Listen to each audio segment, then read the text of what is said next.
Standing barely over 1 foot tall and weighing less than a newborn baby, Pikachu is the quick-footed electric mouse Pokemon, and the first under the command of Ash, a 10-year-old trainer from Pallet Town, because you don't need puberty to travel the world by yourself. Pikachu is now Ash's most loyal and trusted companion, but he sure didn't start that way. He was actually kind of a dick.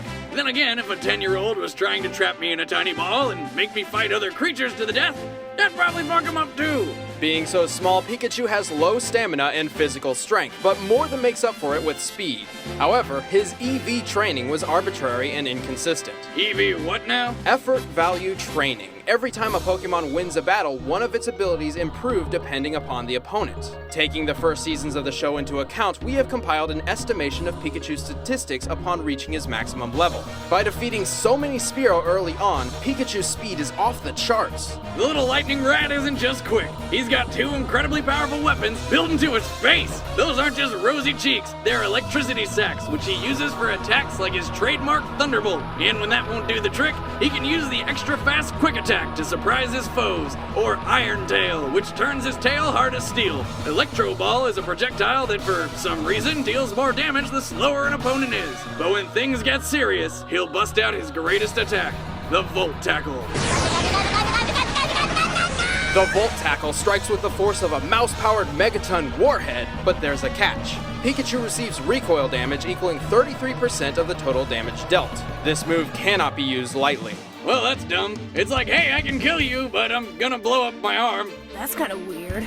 Regardless, Ash's Pikachu is astounding. He's like a living battery, weaponized. Not only can he discharge an enormous amount of power, he can also absorb electricity and use it against his foes. In fact, he can conduct more wattage than any ordinary Pikachu, making him one of the toughest of his kind. Yeah, but he's got his limits. Get too much electricity stored up and boom, no more Pikachu. It's true, Pikachu is still a tiny mouse Pokemon with very clear limits. And even though he has long since reached his maximum potential, he refuses to evolve into the vastly superior Raichu due to some pretentious excuse of love and acceptance. What a waste of potential. Can you imagine how powerful he could be as a Raichu? But Pikachu's accomplished quite a lot of impressive feats on his own. He's beaten legendary Pokémon and developed new fighting techniques like the counter shield and mid-air spin dodge. He may be the size of a squirrel, but he's one tough fighter.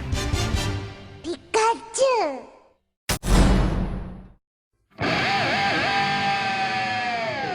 One fateful summer day in 1995, Tai Kamiya, or Yagami Taichi in Japan, went to camp with his friends. It promised to be a summer of fun and youthful adventures. Then a rainbow hole opened up in the sky, shot Tamagotchis at everybody, and sucked them into cyberspace. Well, yeah, basically. When Tai woke up, he discovered he'd been transported to the digital world, where he met a bouncing pink blob that can talk. You don't need to be afraid of me. I'm your friend, I'm your friend, I'm your friend. Man, this show is weird. That's Koromon, a Digimon specifically created to be Tai's partner and friend. And to protect Tai from harm, Koromon learned how to Digivolve, becoming the fire lizard Agumon. That's more like it. Agumon is a rookie-level Digimon with deadly claws and a fire attack called Pepper Breath. Together with the other Digidestined, Tai and Agumon traverse the digital world, bringing balance to the chaos and destruction caused by several diabolical monsters. Including an Elvis Presley impersonator who was also a monkey. Now, let's get something straight, sonny boy. I'm the monarch of rock and roll. Your jobs will make me happy. Man, how high were they when they wrote this thing?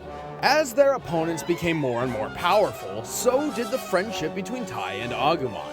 As their bond grew, so did their power, and Agumon soon learned how to Digivolve even further. First up is his champion form, Greymon. Digimon, your monsters, Digimon are the champions. Digivolve into champion.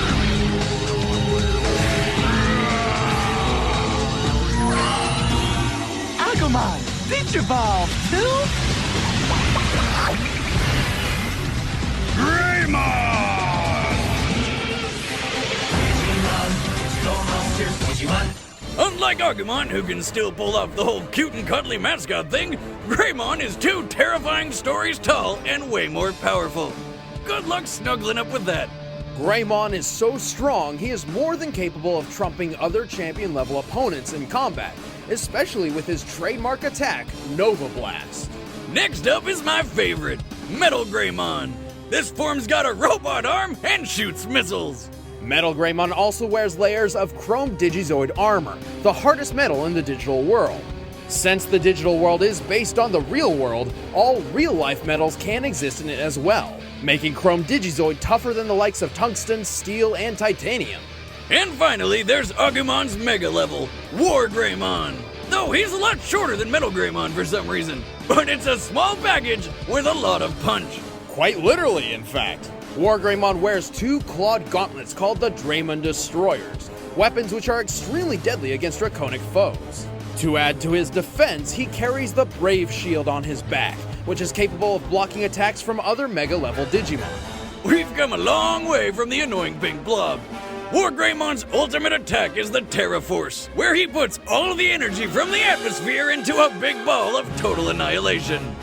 God damn, that is some Dragon Ball Z shit right there. But don't overestimate a Digimon's power. The Agumon line is weak to Earth Elemental attacks, and too much damage may exhaust him and force him back to a prior form. Also, while Agumon and his ascending forms can fight and think alone, his power comes directly from Tai. Without their connection, Digievolution would be impossible. Yeah, but Tai started off as kind of a selfish dick. He even tried to trick Greymon into digivolving further, which ended in a skeletal monstrosity rampage. Well, he never wanted to come off that way, but sometimes Tai was just too courageous for his own good. And for those around him. Even as a child, his courage was unprecedented, promoting his strong relationship with Digimon in the first place.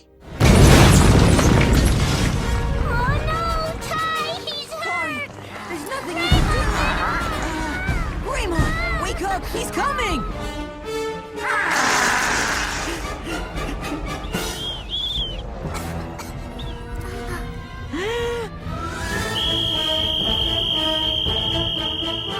Over time, he learned the humility and responsibility necessary to successfully lead the Digidestined against Apocalypse, basically the physical embodiment of the recycle bin, and save both the digital and real worlds from being deleted forever. And with the universe saved, they donned suits to become UN diplomats to the digital world. Drugs, man.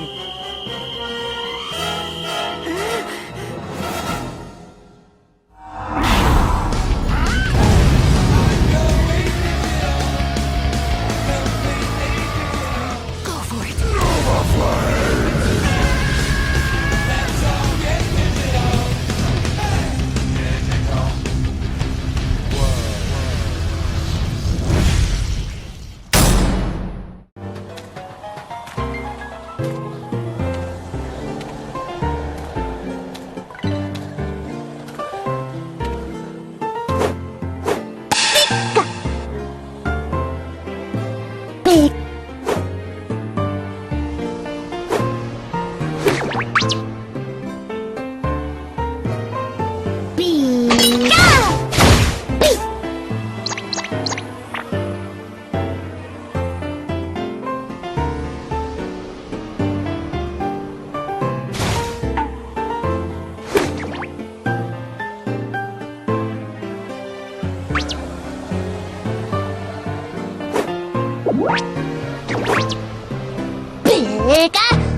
Pika Pika!